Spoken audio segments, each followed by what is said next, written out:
Well, I mean, with Edmonton being as healthy as they are, and where the Avs were, I mean, considering missing Kale McCarr, Arturi Lekkinen, Darren Helm, Madsen, Landeskog, the game still went to overtime, and it was really competitive, as you mentioned, a defensive game. What does that tell you about the Avs when they return to lineup, when they get those guys back? How much confidence does that give you in them?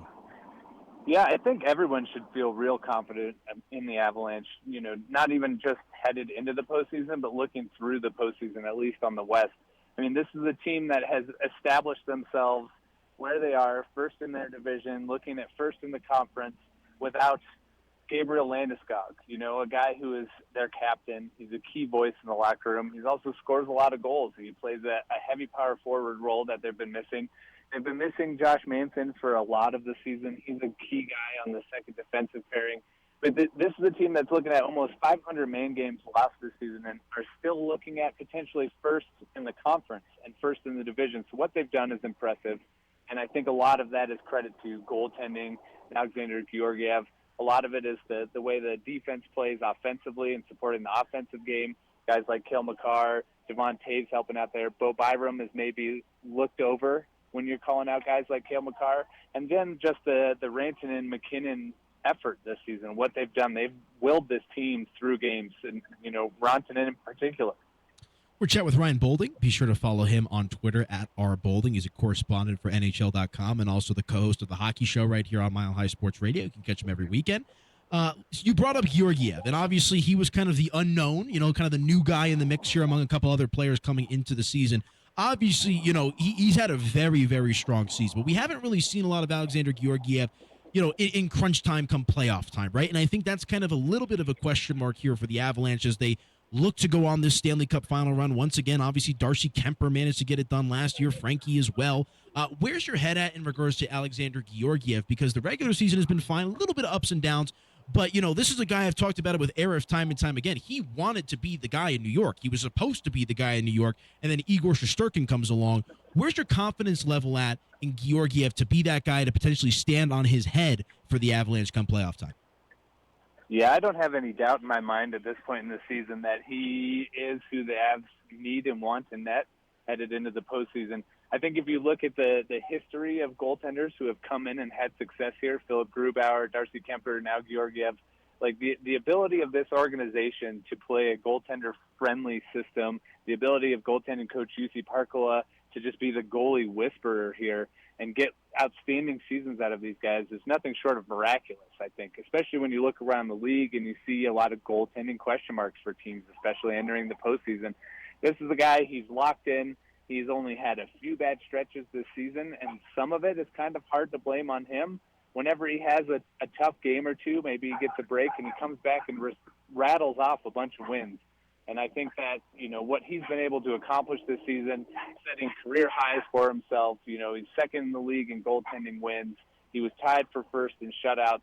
Like, he's had a very good season, and he has been a key piece of this kind of injury-laden team at getting to where they are, and I don't have any doubt in his capabilities moving forward. Yeah, he's been impressive for the Avalanche in net, and obviously, you know, we'll see who they take on in the first round, and it looks like it'll be one of three teams, Seattle, L.A., or Minnesota. Obviously, we know Minnesota, just saw them not too long ago here at Ball Arena, same with the Kings, among others. Is there a first-round matchup that you would favor for the Avalanche of those three teams? I don't even think it matters a whole lot in that regard. I would say the team the Avalanche probably wants to play the least would be L.A. The L.A. has played the Avalanche very well this season. They play a very strong defensive game, but they're not, you know, afraid to score some goals and put up some points. And that's the team that I think is sneaky given where they're at in the standings. But you know, this is a conference that seemed wide open 2 months ago, and all of a sudden now everybody's real tight in points. All the positions are still kind of open. There's no finalization here as in terms of who's playing who. So I think LA is the team you don't want to see. I know a lot of members of the media want to see Seattle and make that trip out there and get to enjoy some Pacific Northwest during the postseason here. Minnesota struggled a lot lately too. So I'm not sure if that's one the Avs kind of wants. I thought the game that they played at Ball Arena here recently, Minnesota looked phenomenal. I know they've lost a couple guys to injury, but they've got Kirill Kaprizov back, and that guy's an elite talent. He's a goal scorer. He's a machine. So I think that's a matchup they might want to shy away from as well. I mean, obviously, as they look to make another Stanley Cup run here, what are some of the biggest areas of improvement you think the Avs need to make the most when the postseason begins? Yeah, it's an interesting question. We were actually kind of asking Jared Bednar that today. What do you want to see from this team? I think the one consistent struggle that this team has had all season has been consistency and according to Bednar, the commitment to the details and playing the game the way that they need to be successful. We've heard the word stubborn being thrown around in times. The Avalanche maybe failed to adapt to what the other team is presenting them as far as a challenge. And you kind of just need to see them be fluid and loose, but confident. And I don't think this is a team that's lacking in confidence overall. And I think the way that they've been playing lately, even with the loss last night to Edmonton, hasn't done anything to really rattle that confidence. They know what they need to do to win, and they've got guys like McKinnon and Rantanen playing at the top of their game that can help them get there.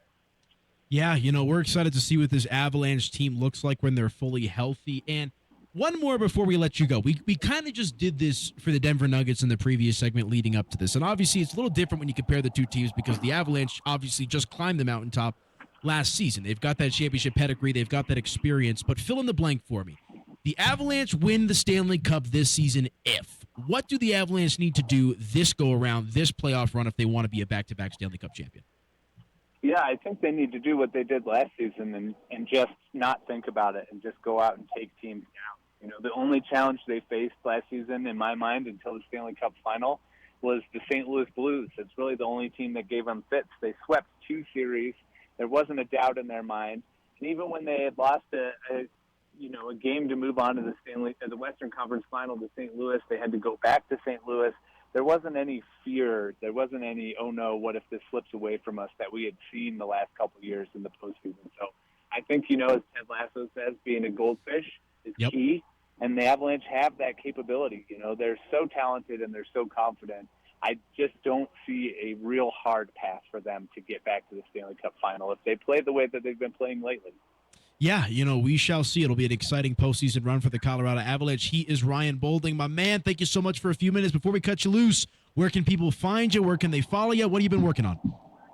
Follow me on Twitter at @RBoulding. As long as Twitter's alive, we'll see how much longer that is. And then, you can see me on the Hockey Show on Saturdays, and you can find me at NHL.com and MileHighSports.com.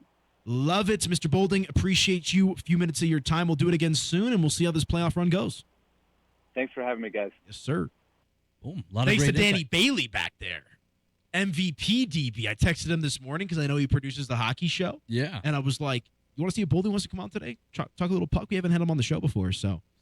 Shout out Danny Bailey holding it down for us back there. Also, while we're on the topic of Avalanche coverage and getting people on the phone, I think it's safe to announce, I confirmed it today for us, every single Colorado Avalanche game day throughout the postseason, we're going to have our guy Arif Dean join us for a segment. We'll preview each game. We'll react to the last game, do it all, but you can expect that. So I know, a lot of people are Avalanche fans are always starved for more Avs conversation, more Avs coverage and talk.